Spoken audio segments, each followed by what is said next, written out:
मैं ठीक हूँ, मेरी चिंता मत करना। मैं जल्द ही ठीक होकर वापस आऊँगा और आप लोग परेशान ना हो, मेरे प्रति चिंतित ना हो, मैं ठीक हूँ। ये आखिरी ट्वीट हमारे भारत के प्रिय उद्योगपति रतन टाटा जी द्वारा की गई। हमें नहीं मालूम था कि ये ट्वीट अंतिम ट्वीट के रूप में निकल के आएगी, पर ऐसा हुआ। और ऐसी खबर बाहर आने के बाद पूरा देश शोक में, गम में डूब गया। आखिरकार ऐसा क्या था इस उद्योगपति में खास?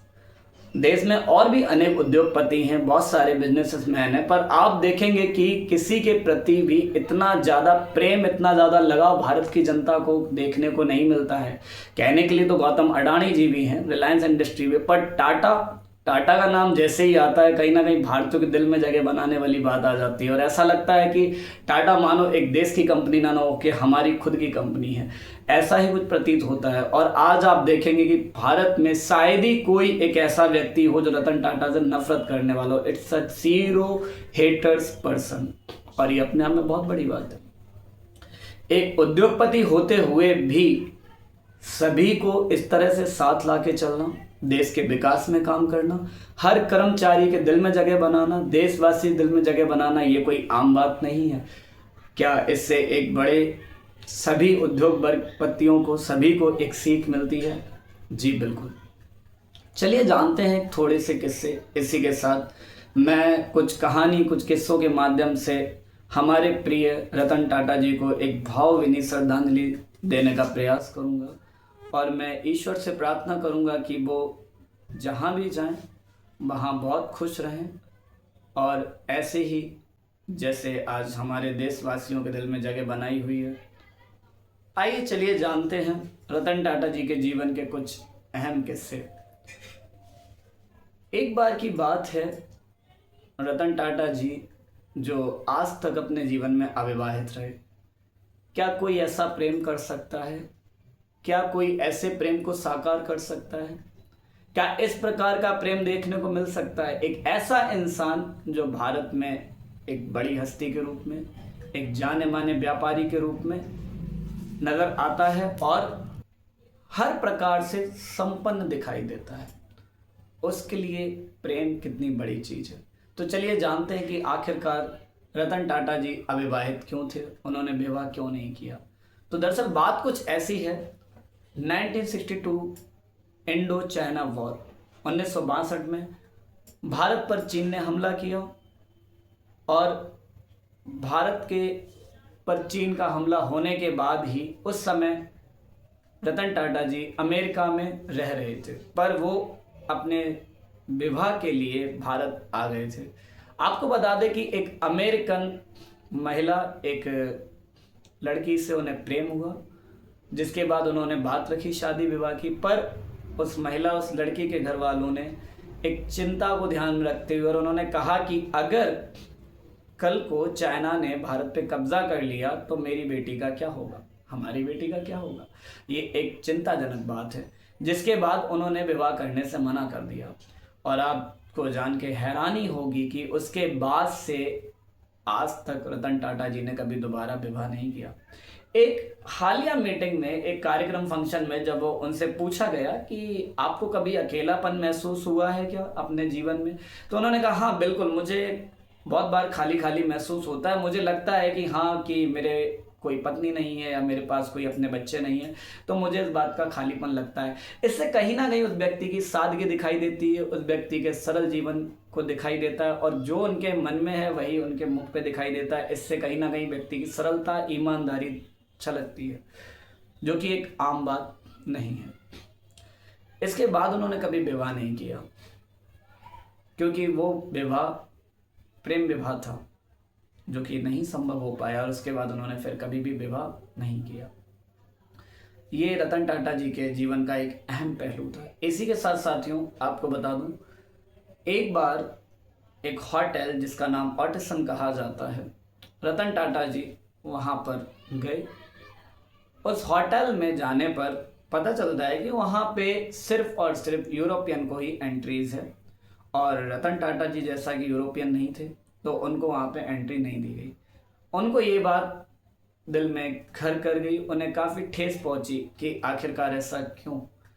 उन्होंने वापस आकर फिर से ऐसी तैयारी की और उन्होंने पूरी जी जान लगा दी और फिर से एक होटल तैयार किया जिसका नाम है ताज होटल।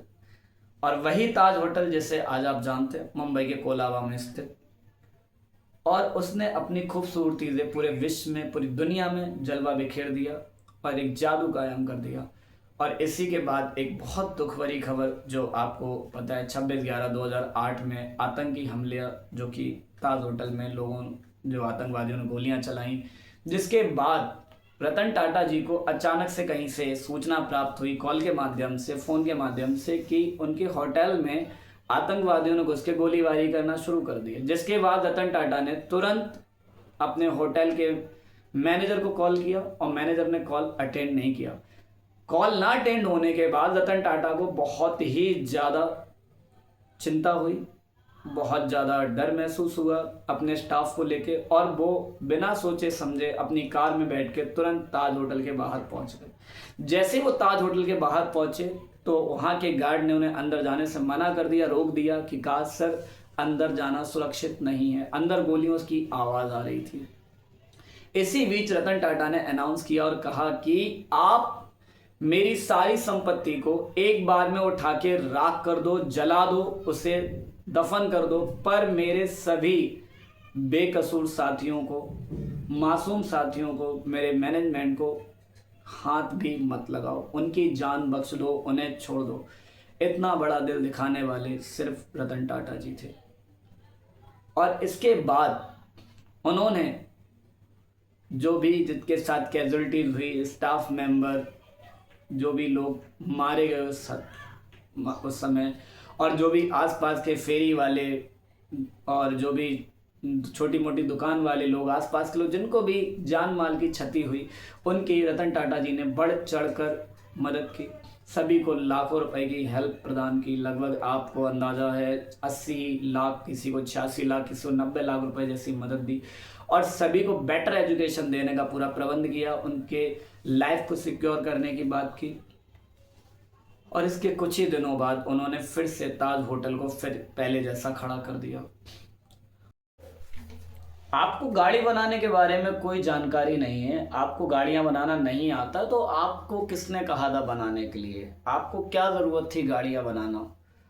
ऐसा वक्तव्य फोर्ड कंपनी के चेयरमैन विल फोर्ड के द्वारा रतन टाटा जी को कहे गए थे।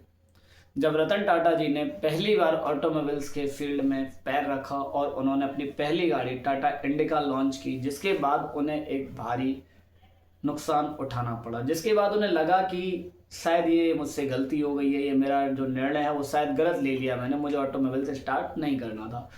तो वो अपनी कंपनी को बेचने के लिए, ख़त्म करने के लिए पूरी तरह से बिजनेस को, फोर्ड कंपनी के यहाँ अमेरिका पहुँचे और वहाँ जाके एक मीटिंग की। तो इस तरह के वक्तव्य वहाँ के चेयरमैन ने रतन टाटा से कहे, जो कि अपने आप में एक अपमानित करने जैसे शब्द थे, एक बेइज्जत करने का लहजा था।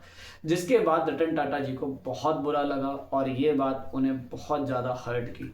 जिसके बाद वो फ्लाइट में बैठ के जब लौट रहे थे भारत को, तो उन्होंने विचार किया कि जो मैंने निर्णय लिया है बेशक वो गलत हो, पर अब मैं उसे सही साबित करके ही रहूँगा। और उनकी आइडियोलॉजी रही है कि निर्णय चाहे जो भी हो उसे सही साबित कर दो। और उसके बाद उन्होंने जी तोड़ मेहनत की, लगन, और उसके बाद टाटा कंपनी को एक नए शिखर पे पहुंचा दिया। और आप देखेंगे कि यही जो किस्सा 1998 में घटा था, उसके 10 सालों बाद फिर वही स्थिति आप देखेंगे पलट के सामने आती है।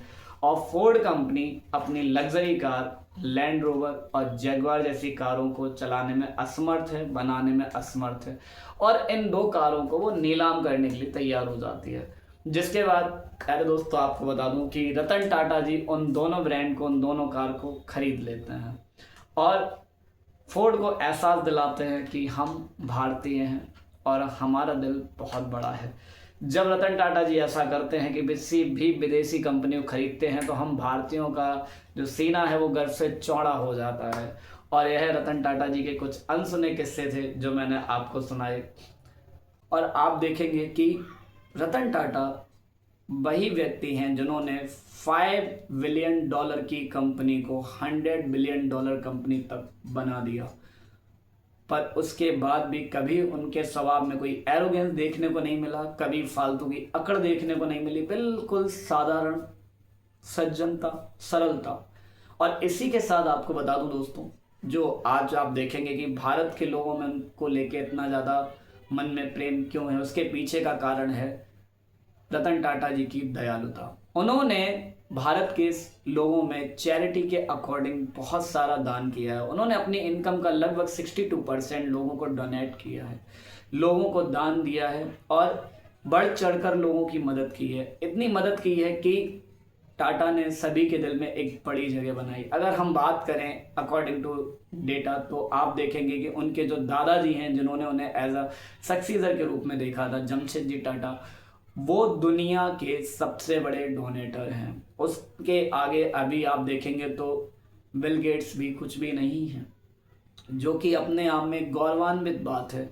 आपने सुना है कि जो भी लाइंस कभी भी बताई जाती हैं टाटा समूह, टाटा ग्रुप के एड्स में भी देखने को मिलती है, तो आपको गौरवान्वित महसूस करती है। जैसा कि ये लाइन, टाटा नमक देश का नमक, भरिए अपने सपनों की उड़ान एयर इंडिया।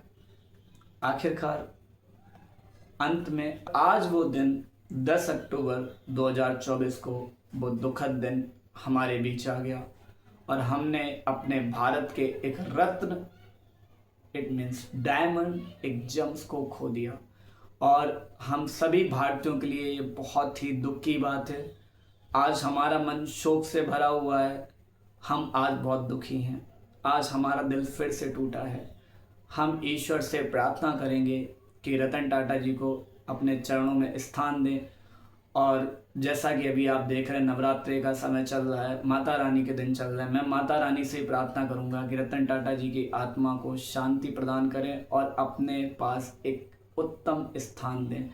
ऐसे भारतीय पुरुष, भारतीय उद्योगपति को मेरा शत शत नमन। दोस्ती के साथ मैं कहना चाहता हूँ कि रतन टाटा जी हमारे दिलों में, हमारे मन में और हमारे दिलों में रहेंगे। जय हिंद, जय भारत, नमस्कार दोस्तों।